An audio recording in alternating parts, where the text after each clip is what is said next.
بسم اللہ الرحمن الرحیم۔ السلام علیکم ورحمۃ اللہ وبرکاتہ۔ امید ہے کہ تمام ناظرین جہاں بھی ہوں گے سلامت ہوں گے۔ اللہ سے دعا ہے کہ میرے مولا تمام ناظرین کو، تمام محبین کو سلامت رکھے۔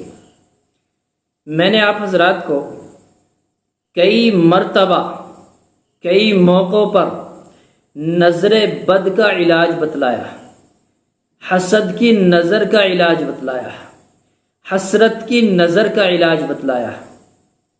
العین حق، نظر کا لگ جانا حق ہے۔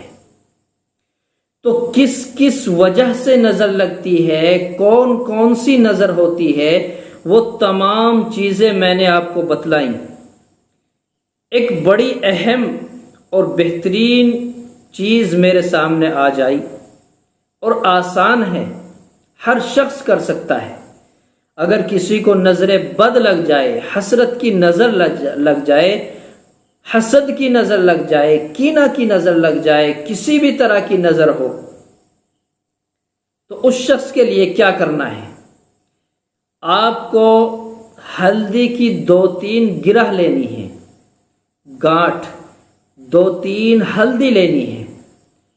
ہلدی 2-3 لینے کے بعد ہم ان ہلدیوں کے اوپر کلمہ پڑھیں گے، الاسلام حق والکفر باطل۔ کلمہ کیا پڑھیں گے؟ الاسلام حق والکفر باطل۔ یہ کلمہ ہر ہلدی کے اوپر 3 مرتبہ پڑھیں گے، اور اس کے بعد ہم وہ ہلدی آگ میں ڈال دیں گے۔ آگ میں ڈال کر اس شخص کو دھونی لگائیں گے جس شخص کو نظر لگی ہے۔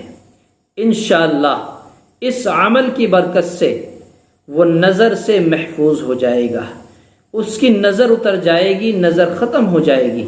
اور یہ بہترین عمل ہے، ثابت ہے، مسنون تو ہے نہیں، لیکن ہمارے بزرگوں کا مجرب تجربہ کار عمل ہے۔ اس کے اندر کسی طرح کا کفر نہیں، شرک نہیں، بدعت نہیں، یہ بیماری کا علاج ہے۔ اس لیے ہم کو چاہیے کہ اگر ہمیں اس طرح کے اچھے علاج ملے تو میرے بھائی مشورہ دے سکتے ہیں۔ میں تلاش میں رہتا ہوں کہ کوئی مجھے تجربہ بتلائے، تجربے کی باتیں بتلائیں، اپنے اپنے تجربات کمنٹ میں لکھیں، واٹس ایپ پر بھیجیں، اور یہ کہیں کہ میں جو میرے پاس علم ہے، ہنر ہے، اللہ کی رضا کے لیے عام کرنا چاہتا ہوں۔ تو میرے بھائی اپنے تجربات مجھے بتلائیں، میں اپنے تجربات مجربات آپ کو بتلا رہا ہوں۔ اللہ سے دعا ہے کہ اللہ آپ کو صحیح سالم رکھے۔